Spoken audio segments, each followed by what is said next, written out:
எல்லாருக்கும் வணக்கம். இந்த படம் எடுத்து முடிச்ச பிறகு தான் என்ன பாட்டு எழுத கூப்பிட்டாங்க. படத்தை பார்த்துட்டு தான் பாட்டு எழுதணும். அதுக்கு மேலே நம்ம நன்றி சொல்ல வேண்டியது இயக்குனர் கார்த்திக் சார் அவர்களுக்கு.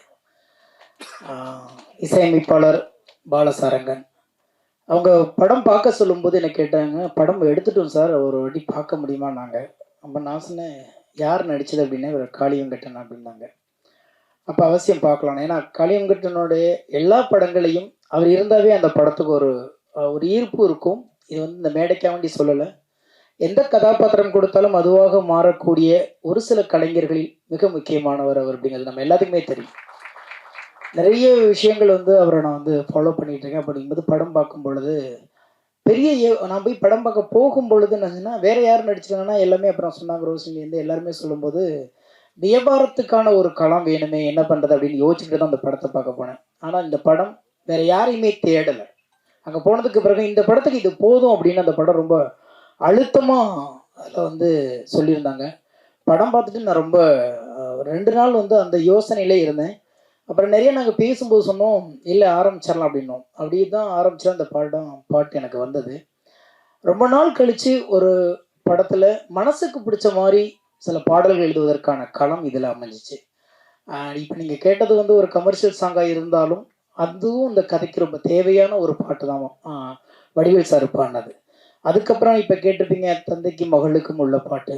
அதுக்கப்புறம் வாழ்வியலை பற்றியான ஒரு பிலாசபி உள்ளுக்குள்ளே இருக்குது. ஒரு பாரதிதாசன் பாட்டை ஒன்று யூஸ் பண்ணியிருக்கோம். இது எல்லாமே பார்க்கும்போது பார்த்தீங்கன்னா ரொம்ப கதையோடு ஒட்டுன பாடல்கள் அமைஞ்ச படமாக இதை நான் பார்க்குறேன். ரெண்டாவது இந்த கதையை பற்றி இயக்குனர் டிஓபி அதை மற்றபடி அவங்களுடைய அந்த குழு பேசுவாங்க. இருந்தாலும் எனக்கு நிறைய படங்களை பார்த்துக்கிட்டே இருக்கோம். இன்னைக்கு நிறைய நமக்கு வாய்ப்புகள் கிடைக்கிது. ஓடிடியாக இருக்கட்டும், திரையரங்கமாக இருக்கட்டும், செல்ஃபோனில் இருக்கிற ரீல்ஸ் அல்லது ஷார்ட்ஸ் எது இருந்தாலும் எல்லாமே ஒரு குறும்படம் மாதிரி தான் நம்ம பார்த்துட்டு இருக்கோம். ஆனால் அந்த படத்தை பார்த்ததுக்கப்புறம் ஏன் இதை பற்றி யாருமே யோசிக்கலன்னு தோணுச்சு எனக்கு. ஏன்னா நம்ம பக்கத்தில் கால சுத்துற நிழலை பற்றி நம்ம கவலைப்படவே மாட்டோம். எங்கேயோ ஒரு நிழல் கிடைக்குதான்னு தேடி ஓடிட்டே இருப்போம். நம்ம நிழல் நம்மளை சுற்றிக்கிட்டே இருக்கும், அதை கவனிக்கிறது இல்லை. நம்மளும் அந்த நிழலுக்கு ஒரு கதை இருக்கும், அதுக்கு ஒரு வேர்வை இருக்கும், அதுக்கு ஒரு ரணம் இருக்கும். அப்படி பக்கத்தில் செதறி கிடக்கிற எந்த இதையுமே நம்ம கவனிக்காம, பொதுவாக அது கூட இடையில ஒரு இன்டர்வியூவில் நான் சொல்லியிருந்தேன், ஆகாயம்னு சொன்ன உடனே நம்ம எல்லாருமே அண்ணாந்து தான் பார்க்குறோம். ஆகாயம் அண்ணாந்து பார்த்தா தெரியாது, இப்படி பார்த்தாவே தெரியும். ஏன்னா நம்மளுடைய பாதத்தோடைய அடிப்பகுதி மட்டும்தான் பூமியில் இருக்குது. நகக்கண்ணிலிருந்து ஆகாயம் தொடங்குகிறது. ஆகாயத்துல தான் உடம்பே இருக்கு, பூமியோட பாதம் மட்டும்தான் பூமியில இருக்கு. அப்ப ஆகாயனோட தூரமா இருக்கிறது ஆகாயனே சொல்லி சொல்லி பழகி போன நமக்கு கதனாவே கற்பனாவே நம்மளை தாண்டி ஏதோ ஒன்று யோசிக்கணும்னு நினைக்கிறோம். அப்படி இல்லை, நம்மளை சுற்றி பக்கத்தில் எக்கச்சக்கமான உணர்வுகள் பொதிந்த கதைகளும் மனிதர்களும் இருக்காங்கிறத ரொம்ப அழகாக சொல்லியிருக்காரு கார்த்திக் சாரு. இந்த படத்தில் நானும் ஒரு ஓரத்தில் இருக்கிறது நான் ரொம்ப பெருமையாக நினைக்கிறேன். இன்னும் சொல்லப்போனால் எனக்கு மனசுக்கு பிடித்த பாடல்கள் இதில் நிறைய வந்திருக்கு. கேளுங்க, ஆதரவு கொடுங்க. ரொம்ப சின்ன படம், ஆனால் ரொம்ப வலிமையான படம், உணர்வுகளை அழகாக பதிவு பண்ணுற படமாக இருக்கும். நிச்சயமாக உங்களுடைய ஆதரவு கொடுத்தீங்கன்னா இந்த மாதிரி நிறைய சின்ன படங்கள் வரும். காளி வெங்கடண்ண உங்கள் பசிக்கு இன்னும் நிறைய தீனி தேவைப்படுகிறது. திரையுலகம் கொடுக்கும் என்ற நம்பிக்கை எனக்கு இருக்கிறது. வாழ்த்துக்கள். எல்லாருக்கும் வணக்கம். ரொம்ப சந்தோஷம். நம்ம இந்த படத்தில் நடிக்கல, பட் ஆனால் நம்ம படத்தோட ஒரு ஆடியோ லான்ச்சுக்கு வந்த மாதிரி, ஒரு ட்ரெய்லர் லான்ச்சுக்கு வந்த மாதிரி ஒரு ஃபீலிங். ஏன்னா அவ்வளோ சந்தோஷமாக இருக்குது. இல்லை யாரை பார்த்தாலுமே இந்த படத்தில் நடித்த மாதிரி இல்லை. சின்ன படம் பெரிய படம் இல்லை, அது சொல்லிட்டாங்க சாம்சானா ரொம்ப அழகா. ரிலீஸ் அன்னைக்கு வரையும் தான் இந்த ப்ரீ ரிலீஸ், இந்த விஷயங்கள் எல்லாமே, பிஸ்னஸ் எல்லாமே. ரிலீஸ் அன்னைக்கு தான் கண்டென்ட் முடிவு பண்ணும், இது எது பயங்கரமான படம், இது பயங்கரமான படம் இல்லைன்னு. ஸோ இது ரொம்ப நல்ல படமாக தெரியுது. நான் 2 முறை பார்க்க சான்ஸ் கிடைச்சி மிஸ் பண்ணிட்டேன். சாரி, நான் சீக்கிரம் பார்த்துறேன் கார்த்தினா. ஏன்னா ரூபன் சார் எனக்கு ரூபன் சார் ரொம்ப ஃப்ரெண்டு.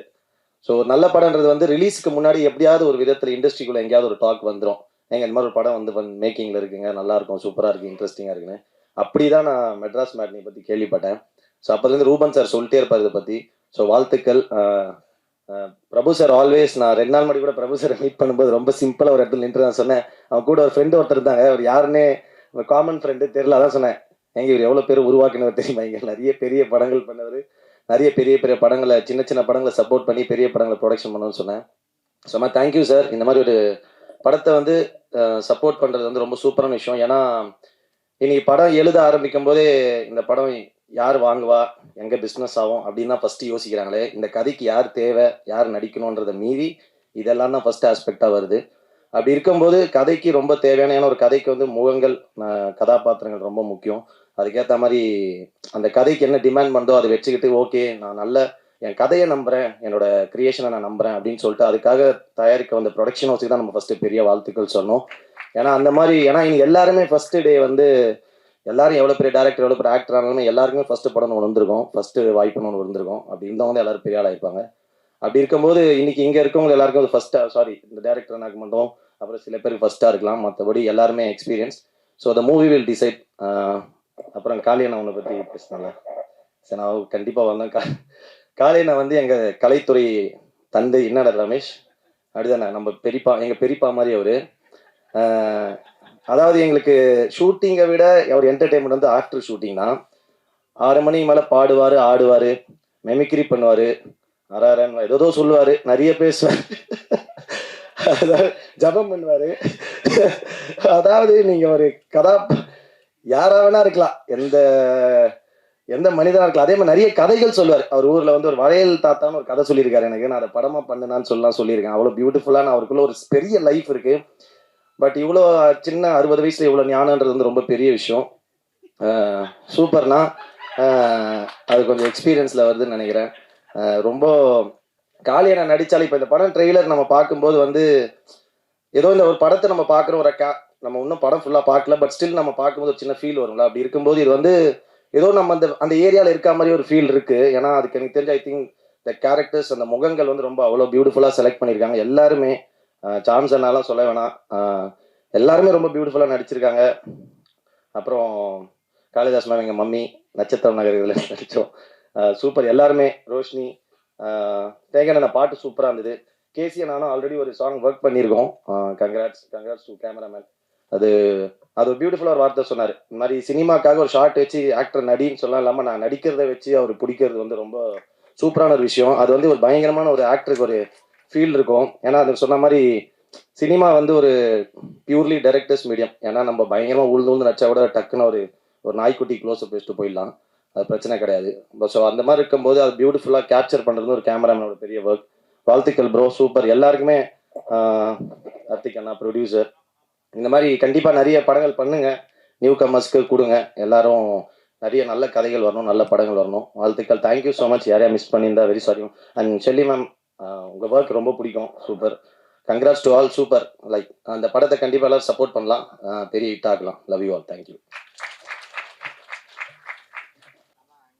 எல்லோருக்கும் வணக்கம். தாகம் எடுப்பவனை தண்ணீரும் தேடும் அப்படின்னு சொல்லுவாங்க. சிலருடைய தாகத்தை பொறுத்து கேன் வாட்டர் கிடைக்கும், ஆனால் இந்த டீமோட தாகத்துக்கு கங்கை தண்ணியே கிடைக்கும். ஸோ அந்த மாதிரி கார்த்திகேயன் சாரும் அவருடைய டீமில் இருக்கக்கூடிய ஆனந்த், சதீஷ், பால சாரங்கன் எல்லாருக்கும் அப்படி ஒரு பேஷனான ஆட்கள், பேரார்வத்தோட சினிமாவை நேசித்து வேலை செய்யக்கூடியவர்கள், அற்புதமான மனிதர்கள், அருமையான ஒரு டீம். ஸோ அவங்களோட ட்ரீம் ரொம்ப பெருசாக இருக்கிறனால தான் இன்றைக்கி ட்ரீம் வாரியர் வரைக்கும் வந்து நின்றுருக்காங்க அவங்க. ஸோ அதை சொல்லியே ஆகணும். ஏன்னா இப்போ ஸ்னேகன் சார் சொல்லும்போது சொன்னார் சின்ன படம் அப்படின்னா, சின்ன படம் பெரிய படம் அப்படின்னு தீர்மானிக்கிறதெல்லாம் மக்கள், மீடியா தான். ஸோ இன்றைக்கி 300 கோடியில் படம் எடுத்து 302 கோடி வசூல் பார்த்தோம் அப்படின்னு சொல்கிறது பெரிய படம் இல்லை. 15 கோடியில் எடுக்கப்பட்ட, 20 கோடியில் எடுக்கப்பட்ட இன்றைக்கி டூரிஸ்ட் ஃபேமிலி, அதுதான் 80 கோடி 100 கோடியை நோக்கி போயிட்டுருக்கு. அதுதான் பெரிய படம். ஸோ மக்களால் கொண்டாடப்படுகிற படம் தான் பெரிய படம் அப்படிங்கிறது என்னுடைய தாழ்மையான கருத்து.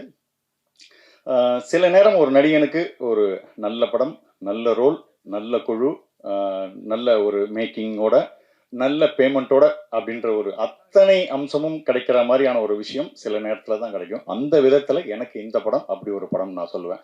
முழுசாக எல்லாமே இந்த படத்தில் கிடச்சிது அப்படின்னு நான் சொல்லுவேன். அந்த அளவுக்கு திருப்தி. அடுத்தது இந்த படத்தில் நான் பண்ணியிருக்க ஒரு ஊர்காக்கார் ரோல்னு பண்ணேன். ஸோ அதில் அவங்க எடுத்துக்கிட்ட மெனக்கடலே எனக்கு ரொம்ப பிடிச்சிருந்தது. என்னுடைய காஸ்டியூம்ஸ்லேருந்து ஆரம்பிச்சு இப்படி இருக்கணும், அப்படி இருக்கணும், இந்த ட்ரெஸ்ஸு, இந்த ஸ்லாங்கு, பழைய சாம்ஸா இல்லாமல் புதுசாக உங்களுக்கு என்ன வேணும்னு அவங்க தயாரிப்புகளே அவ்வளோ அழகாக, அவ்வளோ சிறப்பாக இருந்தது. அந்த விதத்தில் எனக்கு ரொம்ப சந்தோஷம். ஒரு டிஃப்ரெண்ட்டான ஒரு ரோல், நல்ல ஒரு ஃபீல் குட் ஃபிலிமில் ஒரு நல்ல நோட்டபுளான ஒரு ரோல் பண்ணியிருக்கேன் அப்படிங்கிறது எனக்கு ரொம்ப ரொம்ப சந்தோஷமாக இருந்தது. படத்துக்கு சத்யராஜ் சார் ஒரு மிகப்பெரிய ஒரு பலமாக இருந்தார். அவரை உள்ளே கொண்டு வரதுக்கு நாங்கள் நடித்த சீன்லாம் போட்டு காமிச்சு தான் சார் சத்யராஜ் சார் இது நான் நடித்ததெல்லாம் பார்த்து சத்யராஜ் உள்ளே வந்துருக்காருன்னா பார்த்துங்க படம் நல்லா இருக்கும் போல இருக்கு அப்படின்னு நினச்சி வந்திருக்காரு. அதுதான் எனக்கு இன்னும் ஆச்சரியமாக இருக்குது. அதுக்கப்புறம் படத்துக்கு வைகை புயல் வடிவேல் சார் பாடினது இதெல்லாம் ரொம்ப ஆச்சரியமான ஒரு விஷயம். வைகை புயல் வடிவேல் சார் வந்ததுக்கெல்லாம் காரணம் கார்த்திகேயன் சாரே சொல்லிருக்காரு, இந்த படத்துடைய இபி மோனிகா மேடம் தான் அவங்க. ஸோ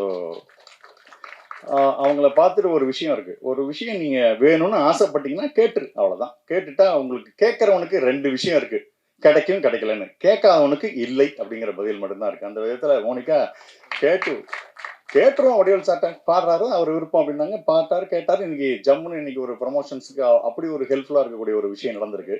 ஸோ இந்த டீம் எவ்வளோ டீசெண்டான டீம் அப்படின்னாக்க, ஜென்ரலா ஒரு படம் ஆரம்பிக்கும் போதே சார் இது லோ பட்ஜெட் ஃபிலிம் சார், என்னுடைய பேமெண்ட் சப்போஸ் ஃபார் எக்ஸாம்பிள் நான் 1 lakh அப்படின்னு சொன்னேன்னு வச்சுங்களேன், இது ரொம்ப லோ பட்ஜெட் சார். சரி நீங்கள் எவ்வளோ சொல்கிறீங்க, ஒரு 15,000 ரூபாய்க்கு பண்ண முடியுமா அப்படின்னு பாதாளத்துலேருந்து அவங்கள திருப்பி தூக்கிட்டு வரா மாதிரி ஆகிடும். பட் மோனிகா மேடம் அந்த டீமே அது ஒரு டீசென்ட். எவ்வளோ சார் உங்கள் பேமெண்ட்? 1 lakh. ரொம்ப சின்ன படம் சார், கொஞ்சம் குறைச்சிங்களா, எவ்வளோமா, 98,000 ரூபாய்க்கு பண்ணிக்கிறீங்களா சார் அப்படின்னு கேட்குற அளவுக்கு அவ்வளவு சினிமாவுக்கு சம்மந்தம் இல்லாமல் வெள்ளந்தியான ஒரு அற்புதமான மனிதர்கள். என்னம்மா என்ன தவிர பாக்கியெல்லாம் பாதிக்கப்பட்டிருப்பாங்க போல இருக்க. அந்த அளவுக்கு ரொம்ப டீசெண்டான அந்த டீமே ரொம்ப டீசென்ட். ஸோ இன்னைக்கு ட்ரீம் வாரியர் கதவு எப்படி திறந்தா மாதிரியோ இந்த டீம் இதே பேஷனோட இதே மாதிரி வேலை செஞ்சுட்டு போனாங்க, நாளைக்கு வார்னர் பிரதர்ஸே இவங்களுக்காக கதவுகள் திறக்கும் அப்படின்னு நான் நம்புறேன். ஸோ நல்ல டீமோட ட்ராவல் பண்ணது எனக்கு ரொம்ப சந்தோஷம். எனக்கு இந்த பாட்டு எனக்கு உண்மையிலுமே ஃபர்ஸ்ட் அந்த வடிவேல் சார் பாட்டை தான் நான் கேட்டேன். பட் இதுக்கப்புறம் அந்த கண்ணம்மா பாட்டை கேட்ட கதையும் எனக்கு முழுசா தெரியாது, ஜென்ரலாக அவுட்லைன் தான் தெரியும். பட் ஆனால் பாட்டை கேட்டோடனே என் கண்ணீர் வந்துருச்சு. அப்படியே அற்புதமான லிரிக், அற்புதமான ஒரு இது. பாலசாரங்கன், இந்த டீம், ஆனந்த், சதீஷ், இவங்களுக்கு எல்லாமே மிகப்பெரிய ஒரு பெரிய சிகப்பு கம்பள வரவேற்பு இந்த படத்துக்கு அப்புறம் இந்த ஃபீல்டில் இருக்கு. இந்த படம் மாபெரும் வெற்றி பெற எனது மனமார்ந்த நல்வாழ்த்துக்கள். நீங்களும் கண்டிப்பாக படம் பாருங்க. நீங்கள் சப்போர்ட் பண்ணி 4 பேர்ட்ட சொல்ற அளவுக்கு இந்த படம் கண்டிப்பாக இருக்கும் நான் நம்புறேன். தேங்க்யூ. சில நேரத்தில் சொல்ல வேண்டிய விஷயம் நேரம் காரணமாக மறந்து போயிட்டுன்றது, காளி வெங்கட் சாரை பற்றி தான் சொல்லணுன்ட்டு இருந்தேன். நான் ரொம்ப பொறாமைப்படக்கூடிய ஒரு நடிகராக இருக்கார். சில நேரத்தில் நானும் அவரும் காம்பினேஷனில் நடிக்கும்போது இவர் நடிக்கிறாரா இல்லை யதார்த்தமாக இருக்காரா இல்லை இதுக்கப்புறம் தான் நடிக்க போகிறாரான்னு குழப்பம் வர அளவுக்கு அவ்வளோ யதார்த்தமான ஒரு பர்ஃபார்மன்ஸு. அவரோட கார்கி படம்லாம் பார்த்து நான் அவ்வளோ வியந்திருக்கேன். ஸோ அற்புதமான ஒரு அட்டகாசமான ஒரு யதார்த்தமான ஒரு நடிப்பு காளி வெங்கட்டோடது. ஸோ இன்னும் பல உயரங்கள், இன்னும் பல படங்கள் இருக்குது. அவர் எனக்கு என்ன ஒரு ஆச்சரியம்னா, திடீர்னு ஹீரோவாக நடிச்சிட்டு இருக்காரு, திடீர்னு வேற ஒரு படத்தில் புல்லட்னு ஒரு படத்தில் நடிச்சிட்டு இருக்கு, அங்கே அது ஒன் ஆஃப் த ரோலாக பண்ணிட்டு இருக்காரு. எப்படி இதை பேலன்ஸ் பண்ணுறாருன்னு எனக்கு சீரியஸாகவே ஒரு ஆச்சரியமான ஒரு விஷயமா இருக்குது. அவரோட நடிப்புக்கு இன்னும் பல அற்புதமான படங்கள் காத்திருக்கு. ஸோ அவருடைய நட்புக்காக வந்திருக்கிற ரமேஷ் திலக், கலையரசன் இருவருக்கும் என்னுடைய நெஞ்சார்ந்த நன்றிகள். சமீபத்தில் அவங்க பார்த்து ஹாட்ஸ்பாட் படத்தில் கலையரசன் சார் பண்ணதும், டூரிஸ்ட் ஃபேமிலியில் ரமேஷ் திலக் பண்ணறவங்களும் ரொம்ப பிடிச்சிருந்தது. எங்கள் படக்குழுவுக்கு நீங்கள் வந்திருந்து ரொம்ப தேங்க்ஸ். தேங்க்யூ. வணக்கம். நான் இந்த மேடையை நான் எனக்காக கொஞ்சம் யூஸ் பண்ணிக்கிறேன். சாரி, நான் ஏன்னா எங்களோட சக்ஸஸ் மீட்டுக்கு நான் வரலை, ஷூட்டிங்கில் இருந்தேன். அதற்கு காரணம் காளி வெங்கட் சார் தான். அவர் கூட தான் ஷூட்டில் இருந்தேன். அந்த தேதிகளை நான் மிஸ் பண்ணியிருந்தேன்னா மறுபடியும் 2028 தான் அந்த தேதிகள் இருக்கத்தா சொன்னாங்க. அதனால நான் சார் கூட நான் இருந்தே ஆகணும். அத கலை ப்ளீஸ் பிஹேவ். ஸோ எனக்கு நீங்கள் கொடுத்த அந்த சக்ஸஸ் ஒரு சப்போர்ட் உண்மையிலேயே என் கெரியரில் நான் ஒரு 14 வருஷமாக சினிமாவில் இருக்கேன். அந்த நீங்கள் எழுதின ஒரு ரிவ்யூவும் எனக்கு அவ்வளோ டச்சிங்காகவும் ரொம்ப பர்சனலாகவும் எனக்கு ரொம்ப மோட்டிவேட்டிங்காகவும் இருந்தது. நான் இன்னும் தைரியமான வேலைகளை நான் செய்கிறது கரெக்டு தான், நான் போய்கிட்டே இருக்கலான்ற ஒரு தைரியத்தை கொடுத்தது. அதற்கு மிகப்பெரிய நன்றி. இரண்டாவது நன்றி நான் காளி வெங்கட்டுக்கு சொல்லணும். ஏன்னா இந்த மாதிரி அவர் சொன்னார், இந்த மாதிரி மெட்ராஸ் மேட்னி ஒரு இது வச்சுருக்கோம், ட்ரைலர் லான்ச் வாடா அப்படின்னு. நான் காளிக்கிட்ட சொன்னேன், காளி இந்த மாதிரி நான் ப்ரெஸ் இதுக்கு முன்னாடி மீட் பண்ணல, என் ப்ரெஸ்ஸுக்கே நான் போல, இது போனேன் எப்படி இருக்கும், நீ வா, நான் உனக்கு ஒரு ஆப்பர்ச்சுனிட்டி கொடுக்குறேன், இதை நீ யூஸ் பண்ணிக்கோ அப்படின்னு இந்த ஸ்டேஜ் எனக்கு கொடுத்தே காளி வெங்கட்டும். அண்ட் சார், இந்த படம் பிளாக் பஸ்டர், டோன்ட் வெரி. நான் ஷுவராக சொல்கிறேன், இந்த படம் பிளாக் பஸ்டர். ஏன்னா நான் இன்னும் படம் பார்க்கல. இதற்கான 3 காரணங்கள் நான் சொல்கிறேன். ஒன்று, SR பிரபு சார் வாங்கியிருக்காரு, ஏன்னா கதைக்கு ரொம்ப இம்பார்ட்டன்ட் கொடுத்து ஒன்று வாங்குவாங்க. செகண்டு, நாங்களே ட்ரெய்லரையும் பார்த்தோம், சாங்ஸும் கேட்டோம், எல்லாமே ரொம்ப அபாரமாக இருந்தது. மூன்றாவது, ஒரு படம் நம்ம ஷூட் முடிச்சுட்டு அதுக்கப்புறம் அதுக்கான டப்பிங் வேலைகள்லாம் முடிச்சுட்டு நல்ல ஒரு படம் பண்ணியிருக்கோம்னா நம்மளுடைய பாடி லாங்குவேஜ்லேயே நமக்கு தெரிஞ்சிடும் என்ன நம்ம பண்ணியிருக்கோம் அப்படின்னு. நான் காளி வெங்கட் சார் கூட ஒரு 1.5 மாசமா டிராவல் பண்ணிட்டு இருக்கேன் ஒரு ப்ராஜெக்டுக்காக. ஆணவத்தின் உச்ச கட்டத்துல சுத்திக்கிட்டு இருக்காரு. அதாவது இப்படிதான் இருக்காரு. என்னடா அப்படின்னா, இல்ல மெட்ராஸ் மேத்தி, சரி சரி, அப்ப படம் பிளாக் பஸ்டர், அதனால இப்படி இருக்காரு போலன்றதுக்காக. அண்ட் இன்னும் எனக்கு ரொம்ப நெகிழ்ச்சியா இருக்கிறது என்னன்னா, இவர் வாழ்ற இந்த நாட்கள்ல நம்ம வாழும்போது நமக்கு அந்த வாழ்க்கை ரொம்ப அர்த்தப்படுது காளி சார் இருக்கிற இந்த டைம்ல. பிளஸ் ஷூட்டிங் டேஸ்ல காளி சார் இருந்தாருன்னா ஏன் ரொம்ப நல்லா இருக்கும்னா, நீங்க என்ஜாய் பண்ணியிருப்பீங்க, எனக்கு தெரியும். நீங்க காளி சார் இருந்த படங்கள்ல கண்டிப்பா என்ஜாய் பண்ணியிருப்பீங்க. ஏன்னா நம்ம தமிழ் சினிமா ஆரம்பிச்சு ஒரு 5-6 தலைமுறையா டிஜிட்டலுக்கு முன்னாடி ஃபிலிம் எப்படி இருந்தது, அதுக்கு முன்னாடி எப்படி இருந்தது, இந்த எல்லா ஸ்டோரிஸும் ஒரு மூத்த நடிகரா அவர் நமக்கு கொடுத்துக்கிட்டே இருப்பார். ஸ்டேஜ் தான்டா, சாரி காளி. ஸோ எல்லா ஒரு அறிவுரையும் நம்ம கொடுத்துட்டே இருப்பாரு. அந்த காலத்துல நாங்கள் என்ன சாப்பிடுவோம், நைட்ல எப்படி தூங்குவோம், அந்த லெவலில் போயிட்டு இருப்பாரு. ஸோ இந்த அறிவுரை இப்போ யாருமே இதெல்லாம் ஷேர் பண்றது கிடையாது. இது ஒரு சக நடிகர்களுக்கு யாருமே இதெல்லாம் கொடுக்கறது கிடையாது. அதை எங்களுக்கு கொடுக்கறதுக்காகவே மிகப்பெரிய நன்றி. சொல்ல வேண்டியதெல்லாம் சொல்லிட்டேன்னு நினைக்கிறேன். காளி, நீங்க வந்து கொண்டாடப்பட வேண்டியவர், ஏன்னு உங்களுக்கே தெரியும். நான் இது மூலமா ஐநா சபைக்கு ஒரு கோரிக்கை வைக்கிறேன். இந்த வருஷத்துக்கான நோபல் பிரைஸ் காளி வெங்கட் கொடுத்தே ஆகணும். ப்ளீஸ். உங்கள் குழுவிற்கு மிகப்பெரிய வாழ்த்துக்களும் நன்றிகளும். காளி சார், நன்றி சார், ரொம்ப thank you sir, thank you so much sir. கூப்பிடுவேன் இனிமேல்.